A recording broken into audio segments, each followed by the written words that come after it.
morning everyone, my name is ZHANGZHENGNAN. Today, I will present Part B of Individual Assignment 3. The topic is the economic analysis of irrigation alternatives for a plantation company. To begin with, the company needs a new irrigation system for paddy and maize fields in a remote area. Because the company has a net zero target, a solar-powered irrigation system, or SPIS, is considered as an alternative to the diesel-powered irrigation system, or DPIS. In this presentation, I will compare three options: SPIS purchase, SPIS lease, and DPIS. The main purpose is to find the lowest economic cost and the suitable replacement time. After this introduction, I will first explain the decision frame and the basic assumptions. This slide shows the decision frame of the analysis. The irrigation system is used for 5 hectares of paddy and maize fields. All alternatives are assumed to provide the same irrigation output, so this is a fixed output problem. The analysis period is 15 years, and the MAR is 10%. Since the system is used for business purposes, corporate income tax is included in the after-tax analysis. The tax rate is 25%. There are 4 main parts in the analysis. First, I compare the alternatives before tax. Second, I compare them after tax. Third, I check the rate of return. Finally, I conduct a replacement analysis. The main decision rule is simple. For fixed output, the best alternative is normally the one with the lowest present worth cost. After setting up the decision frame, the next slide compares the cost structure of the 3 alternatives. This slide compares the basic cost structure of the 3 alternatives. For SPIS purchase, the capital cost is the highest, at $39,600.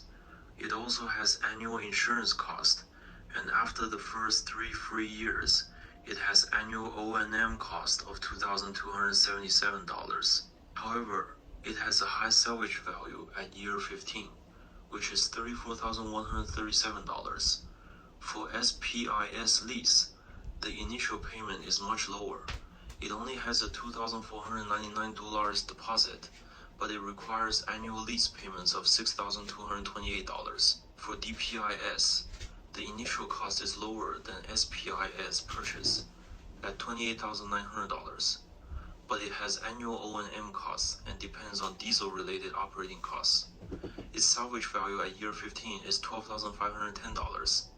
Overall, SPIS purchase has a high initial cost but strong end value. SPIS lease reduces the initial investment. DPIS is cheaper at the start, but it has a continuous operating burden. Based on these costs, I will now move to the before-tax present worth analysis.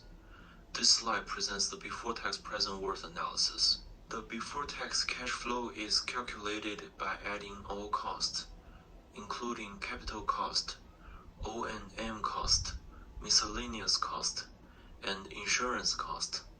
Salvage value is treated as a positive cash flow at the end of the analysis period. The formula used here is before-tax cash flow equals negative cost plus salvage value. Then, all yearly cash flows are discounted to present worth at 10%. The result shows that SPIS purchase has the lowest before-tax present worth cost, about $76,733. This means that before-tax SPIS purchase is slightly more attractive than SPI lease and DPIS. The main reason is the high salvage value of SPIS purchase. Although it has a higher initial cost, the remaining value at the end of year 15 reduces its total present worth cost.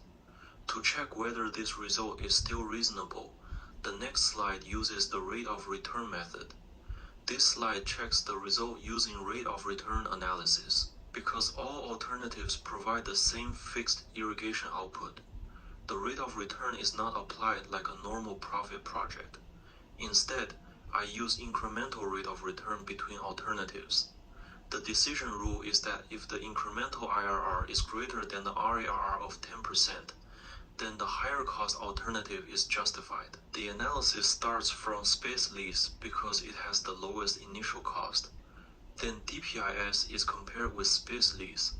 The incremental IRR is 11.21%, which is higher than 10%, so DPIS is accepted over space lease at this step.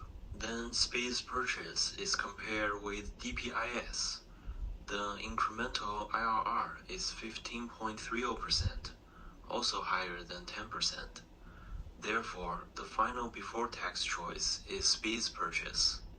After finishing the before-tax comparison, we need to consider taxes because the irrigation system is used for business purposes. This slide explains why the after-tax analysis can change the result.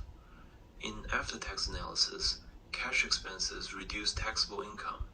Depreciation also creates tax saving, even though it is not a real cash payment. This is important because the company is taxed at 25%. For owned systems, such as SPIS purchase and DPIS, straight-line depreciation is used. SPIS purchase has annual depreciation of $364.20. DPIS has annual depreciation of $1,092.67. For SPIS lease, there is no depreciation because the company does not own the asset. However, lease payments and related expenses are treated as business expenses. These expenses create tax savings every year. Therefore, after-tax cash flow may change the ranking of alternatives. With this tax treatment in mind, the next slide shows the after-tax present worth results. This slide shows the after-tax present worth results. After-tax, SPIS lease becomes the best alternative. Its present worth cost is about $62,665, which is the lowest among the three alternatives. The reason is that SPIS lease has recurring lease payments and annual expenses. These expenses reduce taxable income and create tax savings. As a result, its after-tax cost becomes much lower than the before-tax result. This is a key finding. Before tax, SPIS purchase looks better because of its salvage value, but after tax, SPIS lease becomes more attractive because of the tax effect of its annual expenses. Since the company actually pays tax, the after-tax result should be given more weight in the final decision. To make the difference clearer, the next slide directly compares the before-tax and after-tax decisions. This slide summarizes the difference between before-tax and after-tax decisions. Based on before-tax present worth, SPIS purchase is preferred because it has the lowest present worth cost. The before-tax rate of return check also supports SPIS purchase because the incremental IRR each is 15.30%. However, after tax, the result changes. SPIS lease becomes the preferred alternative in both after-tax present worth and after-tax RRR analysis. The higher cost alternatives cannot pass the 10% MAR after tax. This shows that tax treatment can strongly affect the decision. For this company, after-tax analysis is more realistic because the irrigation system is used for business purposes. Therefore, from a management view, SPIS lease should be selected. After selecting the preferred new system, the next question is when the existing diesel system should be replaced.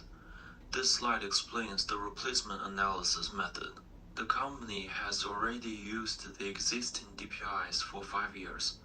In this analysis, DPIs is treated as the defender because it is the existing system. SPIs is treated as the challenger because it is the replacement option. The main idea is to compare the next marginal cost of the defender with the minimum equivalent uniform annual cost of the challenger. The formula is shown on the slide. The challenger EUAC is calculated by discounting its marginal costs and converting them into an annual cost. The decision rule is simple. Keep the defender only when its next marginal cost is less than or equal to the challenger's minimum EUAC. If the defender's next marginal cost is higher, it should be replaced.